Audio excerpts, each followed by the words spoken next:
En la antigua tierra de Uz, donde el sol besaba las colinas y los rebaños cubrían los valles como una manta viviente, habitaba un hombre cuyo nombre resonaría a través de los siglos. Un hombre llamado Job.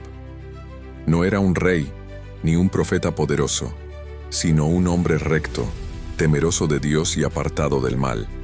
Un hombre cuya vida parecía un salmo de bendición, pero en los rincones más oscuros del sufrimiento humano, donde la luz de la esperanza apenas parpadea, su historia se convertiría en un faro eterno. ¿Qué sucede cuando el hombre más justo es arrastrado al abismo del dolor? ¿Puede la fe sobrevivir cuando todo, absolutamente todo, ha sido arrebatado? Esta es la historia de Job, un viaje al corazón de la prueba, donde el alma es forjada en el fuego de la aflicción. Job era un hombre colmado de bendiciones. 7 hijos y 3 hijas llenaban su hogar de risas y alegría. Eran el tesoro de su corazón. Sus posesiones eran tan vastas que se le consideraba el hombre más grande de todo el Oriente. Miles de ovejas, camellos, yuntas de bueyes y asnas pastaban en sus campos. Su vida era un testimonio del favor divino, una prueba viviente de que caminar en rectitud trae consigo la recompensa del cielo. Pero mientras Job vivía en esta paz bendita, una conversación de consecuencias cósmicas tenía lugar en las alturas celestiales. El adversario, Satanás, se presentó ante el trono de Dios, y el Señor, conociendo la integridad de su siervo, preguntó: ¿No te has fijado en mi siervo Job? No hay nadie en la tierra como él, hombre íntegro y recto, temeroso de Dios y apartado del mal. Pero el acusador, con su veneno de duda, respondió: ¿Acaso teme Job a Dios de balde? ¿No lo has protegido a él, a su familia y a todo lo que tiene? Quita tu mano de sobre él, y verás si no blasfema contra ti en tu misma presencia. Y así, con el permiso divino, la prueba fue desatada. El cielo guardó silencio, y la tormenta más devastadora estaba a punto de caer sobre un hombre que no la merecía. La calamidad llegó como un torbellino implacable, sin aviso y sin piedad. Un mensajero llegó corriendo, sin aliento, con noticias que helarían la sangre. Los sabeos habían atacado y robado los bueyes y las asnas, matando a los siervos. Apenas había terminado de hablar cuando otro llegó, gritando que el fuego de Dios había caído del cielo, consumiendo las ovejas y a los pastores. Y mientras éste aún hablaba, un tercero apareció, con el rostro pálido de terror, anunciando que los caldeos habían robado los camellos y asesinado a más siervos. Pero el golpe más cruel, el que desgarraría el alma de cualquier padre, estaba por llegar.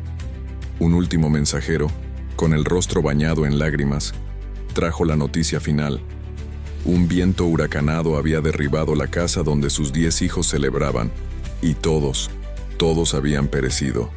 En un solo día, Job lo perdió todo: su riqueza, su sustento y lo más preciado, la vida de sus hijos. El silencio que siguió a la noticia fue más pesado que cualquier montaña. Pero la prueba no había terminado. Satanás, viendo que Job no había maldecido a Dios, pidió permiso para tocar su cuerpo, y una sarna maligna, dolorosa y repugnante, cubrió a Job desde la planta de los pies hasta la coronilla de la cabeza. Su salud, su último refugio, también le fue arrebatada. Suscríbete y dale like a Corazón Bíblico G. Eso nos ayudaría a subir más videos como estos. Ante un dolor tan insondable, ¿cómo reacciona un hombre? La mayoría se rompería, maldeciría al cielo, a la vida, a Dios. Pero Job, en medio de su agonía, hizo lo impensable. Se levantó, rasgó su manto en señal de duelo, se rasuró la cabeza y, en un acto de entrega total, se postró en tierra y adoró.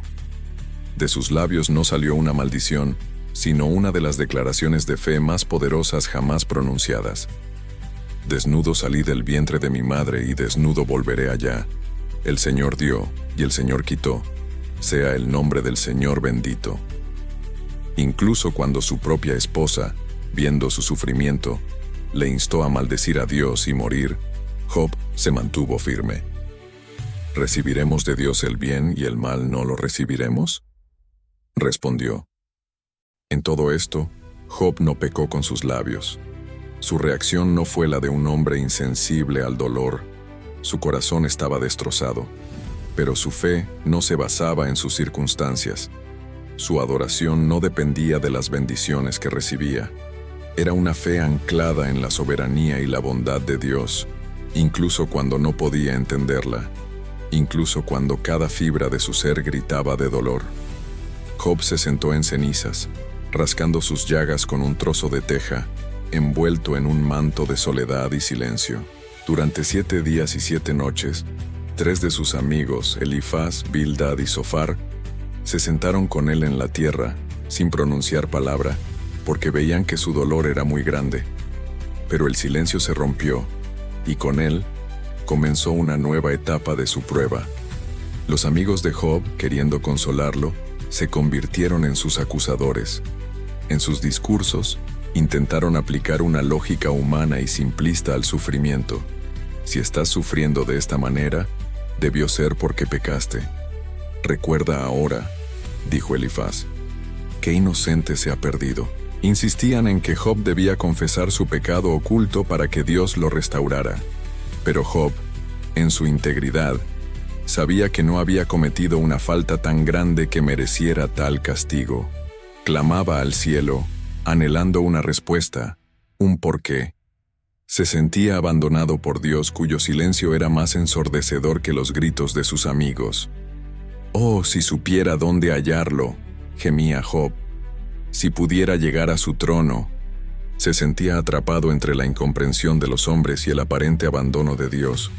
Una prueba para el alma que era, quizás, más dura que la pérdida de sus bienes y su salud. Suscríbete y dale like a Corazón Bíblico Ed.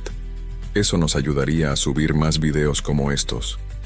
Después de semanas de debate doloroso, de acusaciones y defensas desesperadas, cuando Job había agotado todas sus palabras y sus amigos habían callado, una voz habló, pero no fue la voz de un hombre. De en medio de un torbellino, Dios mismo respondió a Job. Pero no le dio las respuestas que Job buscaba. No le explicó la conversación celestial con Satanás, ni le dio una lista de razones para su sufrimiento. En cambio, Dios le hizo preguntas a Job. ¿Dónde estabas tú cuando yo fundaba la tierra? ¿Quién encerró con puertas el mar? ¿Has mandado tú a la mañana en tus días? A través de más de 70 preguntas sobre la creación, el cosmos y las maravillas de la naturaleza, Dios le mostró a Job su inmensidad, su soberanía y su sabiduría incomprensible. No era una humillación, sino una revelación. Dios no necesitaba justificar sus acciones ante el hombre. Lo que Job necesitaba no era una explicación, sino una visión más grande de quién es Dios. Ante esta majestad abrumadora, Job se rindió. De oídas te había oído, confesó, mas ahora mis ojos te ven, por tanto me aborrezco, y me arrepiento en polvo y ceniza. Y en esa rendición, Job encontró la paz. Y entonces, el Señor restauró a Job, le dio el doble de todo lo que había tenido antes, le bendijo con otros 7 hijos y 3 hijas, y vivió para ver a sus nietos y bisnietos, muriendo anciano y lleno de días. El propósito no era el castigo, sino la purificación de su fe y una revelación más profunda del carácter de Dios. La historia de Job no es simplemente un relato antiguo sobre la paciencia. Es un espejo para nuestra propia alma en tiempos de prueba. Nos enseña que la fe verdadera, la que sobrevive a las tormentas más feroces, no se sostiene por las bendiciones que recibimos o por la ausencia de dolor. La fe auténtica no depende de lo que tenemos en nuestras manos, sino de en quién hemos puesto nuestra confianza. Job perdió todo lo que el mundo considera valioso, pero nunca perdió a su Dios. En su momento más oscuro, cuando no entendía nada, declaró con una certeza que atraviesa milenios: «Yo sé que mi Redentor vive». Esa es la esencia de la fe que persevera. Es la confianza inquebrantable de que, aunque no podamos ver el camino, aquel que nos guía es bueno, soberano y fiel. es saber que nuestro valor no está en nuestra prosperidad o nuestra salud, sino en que somos amados por un Dios que es más grande que cualquier sufrimiento, y cuyo propósito final para nosotros es siempre nuestro bien y su gloria. Que la historia de Job nos inspire a aferrarnos a nuestro Redentor, especialmente cuando todo parece perdido, sabiendo que Él vive y que al final, Él tendrá la última palabra.